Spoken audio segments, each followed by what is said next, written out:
네, 강프로입니다. 자, 두산 에너빌리티 봅니다.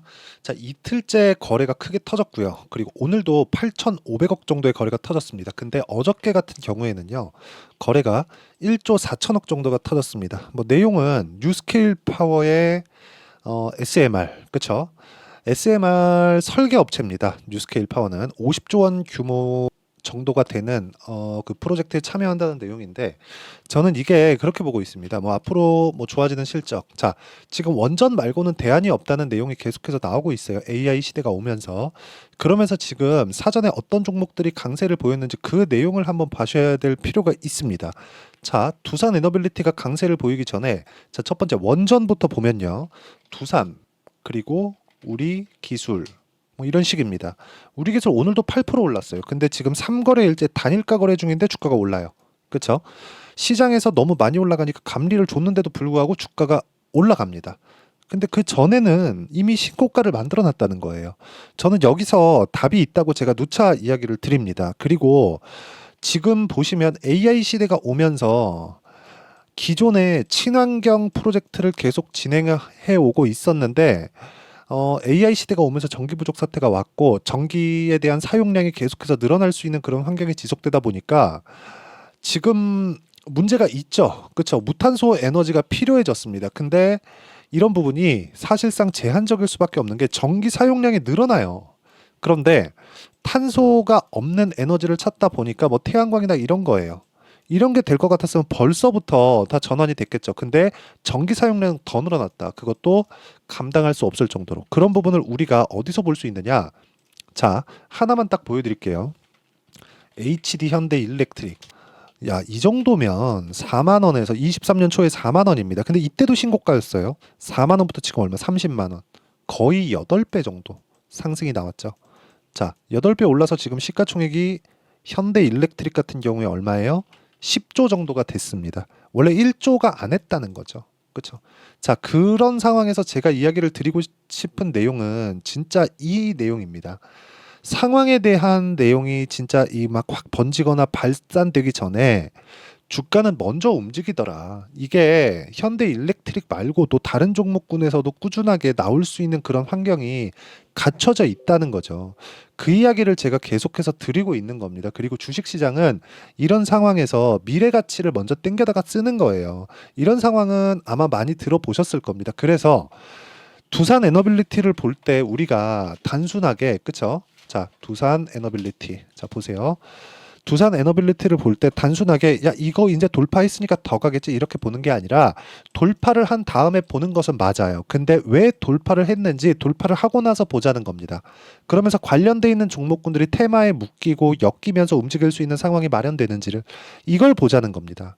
이 내용에 대해서 반드시 체크를 하고 판단을 하시는 게 중요합니다. 그리고 이 내용에 대한 부분을 이해를 했을 때 우리가 어느 정도까지 매매를 할 수 있는지 그 내용까지도 한번 보도록 할게요. 자, 뭐 원전 관련된 내용이나 이런 부분들 앞으로 좋아질 만한 것들 이런 거 다 뉴스 찾아보면 다 아실 거예요. 근데 그걸로 어떻게 해석한다 그래서 두산 에너빌리티의 타점을 잡을 수 있고 이 타점을 잡는 걸로 인해서 내가 꾸준하게 수익 전환을 시킬 수 있고 이런 상황이 만들어지는 것은 아닙니다. 그래서 제가 이야기를 드리는 거예요. 다른 종목군들이 어떻게 움직였고 거기서 두산 에너빌리티가 이렇게 움직였다는 게 맞아진다면 제가 이야기한 게 맞는 거잖아요. 그렇죠? 자, 그 내용에 대해서 이야기를 드려볼게요.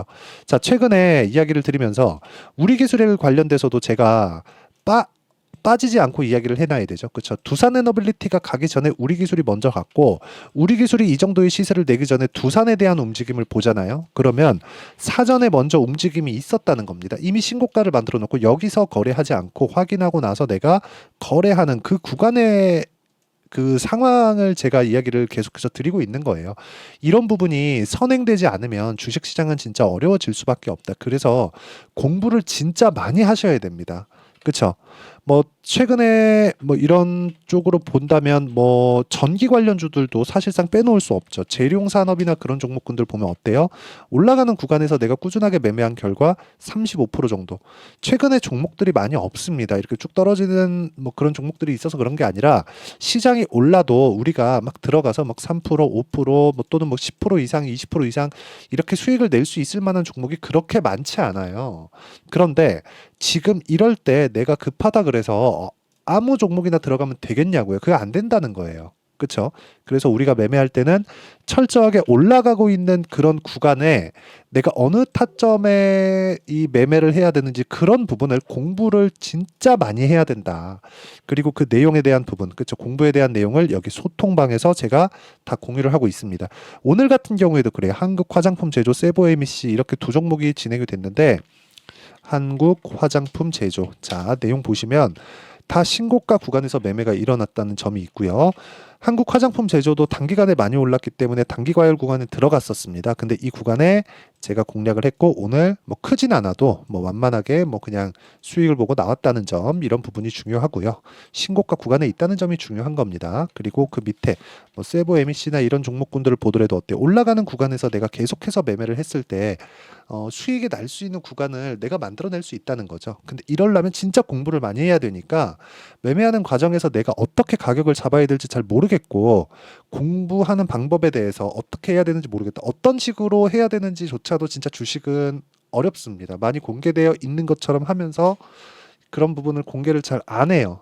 자, 그렇기 때문에 같이 한번 공부를 해보고 싶다 하시는 분들은 소통방으로 들어오시면 되고 소통방은 무료로 진행하고 있습니다. 그래서 구독과 좋아요 눌러주시고요. 상단에 있는 전화번호로 구독 또는 10억이라고 문자 보내주시면 제가 여기 소통방 입장 링크를 모두 공유를 해드리도록 하겠습니다. 소통방에 들어오시면 실시간 타점을 포함해서 지금 시장에 강한 종목군들이 어떤 종목군들이 있는지 그런 부분을 같이 체크를 하면서 공부를 해 갈 수 있다는 점 이 부분 반드시 기억을 하시면 좋겠습니다. 자, 그러면 제가 어떤 종목군들을 공략하는지 다 보여드렸죠. 이 내용을 가지고 두산 에너빌리티 딱 보면 지금 뭘 봐야 됩니까? 5일선과의 이격이 너무 벌어졌다. 그쵸? 너무 벌어졌습니다. 지금 보면 5일선과의 이격이 10%. 그쵸? 근데 어저께 같은 경우에는 5일선 이격이 12%. 이런 상황은 왜 나올까요? 주가는 올랐는데 5일선 이격은 줄었어요. 5일선 있죠. 5일 이평선. 5일 이평선은 5거래일 동안 거래가 된 평균 가격입니다. 평균 가격. 그렇죠? 평균 가격인데 이 평균 가격을 가지고 5일 동안 거래되는 거잖아요. 근데 지금 이틀 됐죠. 급등한 지. 그러면 내일 딱 되면 3일이죠. 그럼 더 올라간다는 거예요. 평균 가격 높아지니까. 밑에 있는 주가 빠지잖아요. 그렇죠? 이 빠져버리면 평균 가격 높아지니까 5일선과의 이격은 점점 더 좁혀질 수밖에 없다는 거죠. 이 좁히는 과정에 조정이 나옵니다. 이 좁히는 과정에. 그러면 22평과의 이격도가 막 20%, 30%, 많으면 40%까지 벌어져 있는 종목군들이 있어요. 예를 들어서 우리 기술 보세요. 우리 기술 보면 몇 프로? 30% 지금 벌어져 있죠. 그래서 우리 기술 저 내일 매도할 겁니다. 내일 딱 단일가 딱 풀리거든요. 그러면 확 붙어 들어올 때 내일 매도 딱 하고 20일 이평선과의 이격도가 좁혀지는 거 보고 다시 매수 관점. 그러면 이쪽에서 매도가 나오면 그게 일반적인 일시적인 조정일 가능성이 굉장히 높죠. 왜? 지금 원전에 대한 수요 자체가 막 갑자기 막 확 터지는 것도 아니고 예견되어 있던 부분이 있었고 이게 갑자기 없어지나요? 그런 게 아니란 말이죠. 그리고 원전은 친환경입니다. 후처리에 대한 문제가 있었지만 그 후처리에 대한 문제도 SMR, 지금 상승하고 있는 우리 기술, 그리고 두산, 그리고 두산 에너빌리티는 SMR 때문에 올라가고 있다고 보시면 되는 겁니다. 근데 이건 재료라는 거죠. 주가가 먼저 올라갔다. 그래서 우리는 가격을 잡아야 된다. 그리고 그 가격에 대한 부분을 여기 제가 다 같이 공부를 해 가는 겁니다. 저도 매매하면서 손절하는 부분들이 있죠. 왜 없겠습니까? 그런데 그 손절을 하면서도 내가 꾸준하게 수익을 만들기 위한 공부를 게을리하면 안 된다. 그래서 소통방에서 같이 공부를 해 나가자. 뭐 그렇게 보시면 되고 소통방은 다 무료로 진행하고 있으니까 구독과 좋아요 눌러주시고요. 상단에 있는 전화번호로 구독 또는 10억이라고 문자 보내주시면 제가 여기 소통방 입장 링크를 순차적으로 공유를 해드리도록 하겠습니다. 자, 그러면 이렇게 제가 타점을 그쵸? 다 장 시작 전에 올려봐도 계속 있어요. 그쵸? 장 시작 전에 공유를 해드릴 수 있는 그 원리가 있겠죠. 그 원리에 대한 부분은 여기 두산 에너빌리티의 가격과 단기 보유 전략. 단기는 2주입니다. 아까 전에 제가 매매를 한 구조에 대해서 이야기를 드렸는데 그 구조에 보면 장기 보유한 종목들이 없죠. 매매하다 보면 조금씩 길어질 수 있는 거 아닌가요? 맞아요. 맞긴 맞는데 수익 구간이 길어져야 된다. 그런 상황을 어떻게 만들어요? 가격을 봤을 때. 가격을 맞춰서 매매를 했을 때 그런 부분이 중요하다고 이야기를 드리는 거고, 그리고 최근에 두산 에너빌리티를 포함해서 원전 관련된 내용이 굉장히 변동폭이 커지고 있기 때문에 변동폭이 커지는 것에 맞게 뭘 해야 돼요? 실시간 타점. 그렇죠. 실시간 타점을 제가 함께 공유를 해드리도록 할 테니까 상단에 있는 전화번호로 두산 또는 두산 에너빌리티라고 문자 보내주시는 분들에 한해서만 제가 단기 보유 전략 그리고 실시간 타점을 문자로 공유를 해드리도록 하겠습니다. 자, 내용 정리하면 그렇습니다. 두산 에너빌리티가 강세를 보이기 전에 두산하고 우리 기술은 원래부터 강했다. 그럼 두산 에너빌리티로 연결될 수 있다고 우리가 예측 가능하다는 거죠. 근데 두산하고 우리 기술이 강한 뒤에 보니까 자꾸 무언가 재료가 붙어서 나와요. 그 재료를 뒤에 보자는 겁니다. 그 뒤에 봤을 때 우리가 어떤 식으로 판단을 하고 가격을 봐야 되는 건지 그리고 신고가를 어떻게 구분 지어야 되는 건지를 제가 다 이해를 시켜 드리도록 할 테니까 영상 끝까지 시청하시고요. 모든 분들이 성공 투자하셨으면 참 좋겠습니다. 자, 24년도가 돼서도 시장은 여전히 어렵습니다. 자, 근데 시장은 항상 어려울 거예요. 앞으로도 계속해서 어려워질 겁니다. 자, 근데 제가 매월 대시세 종목을 구독자분들에게 공개를 합니다. 자, 내용을 보면 12월 달에 실제 공개를 했었던 강프로의 대시세 종목에 대한 내용인데 대기업을 상대로 안정적인 매출 구조를 가지고 있고요. 그리고 현재 주요 거래처는 삼성전자, 인텔, 하이닉스, TSMC, 해외에 반도체 관련된 기업이라는 걸 알 수 있죠. 그만큼 1월 달에 제가 보고 있었던 종목은 반도체 관련주라는 걸 알 수 있습니다. 공개를 해드리면 이 내용입니다. 여기 어보브 반도체, 그쵸? 실제 제가 거래한 내용을 공개를 한 거고요.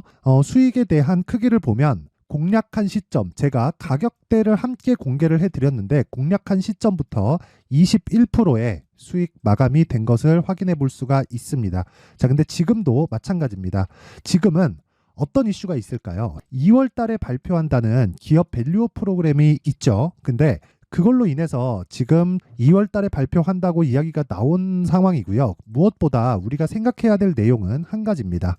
어떤 이슈나 그리고 어떤 상승할 수 있는 내용으로 인해서 주가가 올라가는 것은 맞죠. 하지만 가격이 먼저 반영한다는 걸 반드시 알고 있어야 되고 그런 내용에 대한 파악이 되었을 때 그쵸? 여기 어보브 반도체처럼 21% 그쵸? 대략 3에서 4일 동안 20% 이상의 수익을 먹을 수 있고요. 그리고 여기 HLB 같은 종목처럼 대략 일주일이 채 되지 않는 기간 동안 30%의 수익을 낼 수 있습니다. 자, 그러면 답은 나왔어요. 재료에 대한 부분보다 중요한 게 가격이다. 자, 근데 지금 시장에 쏠려 있는 게 뭐죠? 2월 달에 발표하는 기업 밸류업 프로그램에 대한 내용이죠. 자, 그러면 우리가 이쪽에다가 지금 집중을 해야 될까요? 그 내용을 한번 보겠습니다. 기아차의 차트를 보면요. 1월 24일 날 정부단에서 입김을 불어넣은 이후에 시세가 강하게 발생한 것처럼 보이지만 애초에 12월 달부터 신고가를 달성했다는 걸 확인할 수 있습니다. 자, 그러면 우리가 스케줄을 따져봤을 때 우리가 어디를 봐야 될까요? 4월 달 총선을 봐야 됩니다. 드디어 때가 온 거죠. 4월 달 총선이 끝나면 그 뒤엔 뭐가 있죠? 대선 전국으로 들어갑니다. 그러면 우리는 4월 달 총선부터 시작해서 대선까지 이어질 수 있는 종목을 찾는 게 정말 중요합니다. 그게 정부 정책의 방향과 그리고 스케줄에 맞춰서 가는 거예요. 정치적인 상황에 따라서 주가가 움직이는 걸 우리는 수도 없이 많이 봐왔기 때문에 스케줄에 맞춰서 가는 게 지금으로서는 답이 될 수 있습니다. 그리고 무엇보다 어느 정도의 시세를 내는지 그 첫 번째 단계인 상황을 그쵸 제가 12월 달 밝혀드렸었던 대시세 종목으로 이미 공개를 해드렸기 때문에 그쵸 어떻게 제가 매매를 했는지까지 다 보여드렸습니다. HLB처럼 그쵸 31.9% 걸린 시간은 4일밖에 되지 않죠. 이 종목을 제가 가격과 그리고 어떤 종목인지를 애초에 12월 달부터 공개를 한 겁니다. 자, 그러면 지금도 마찬가지예요. 앞서서 제가 말씀드렸었던 23년도에 했었던 여러 가지 종목들이 있죠. 한미반도체 같은 종목들도 여기 소통방에서 모두 공개를 해서 실제로 10,000원부터 60,000원까지 상승한 내역이 있고요. 왜 공략을 했는지를 제가 다 공개를 해드렸습니다. 근데 지금도 마찬가지라는 거죠. 정부 정책의 방향에 맞춰서 또는 선거 스케줄에 맞춰서 매매를 이어가야 될 때가 됐고요. 제가 총선 관련된 큰 시세가 나올 수 있는 대시세 종목을 준비를 해놨습니다. 길게 말씀드리지 않겠습니다. 모든 종목들은 신고가를 달성하면서 대시세 준비를 하게 되고요. 신고가를 공략했을 때 내가 시장에 주도주를 잡을 수 있는데 지금은 총선에 집중하는 게 맞다. 그래서 총선 관련된 그리고 대선까지 이어질 수 있는 종목을 준비를 해놨는데 지금부터 준비를 하셔야 나중에 고가에 올라가서도 꾸준하게 매매를 이어갈 수 있습니다. 자꾸 막 손절하고 매매하는 과정에서 너무 어렵다 하시는 분들은요, 이 종목 딱 받아가서 큰 수익 내셨으면 좋겠고요. 이 종목은 상단에 있는 전화번호로 대시세라고 문자를 보내주시는 분들에 한해서만 제가 총선 그리고 대선까지 이어질 수 있는 종목을 공개해 드리도록 할 테니까 상단에 있는 전화번호로 대시세라고 문자를 보내주시고요. 그리고 구독과 좋아요 꼭 좀 부탁드리겠습니다. 시장은 정말 어렵습니다. 자, 그래서 모든 분들이 성공 투자하셨으면 좋겠고요. 기본적으로 가격에 대한 파악을 하면서 큰 수익을 내셨으면 좋겠습니다.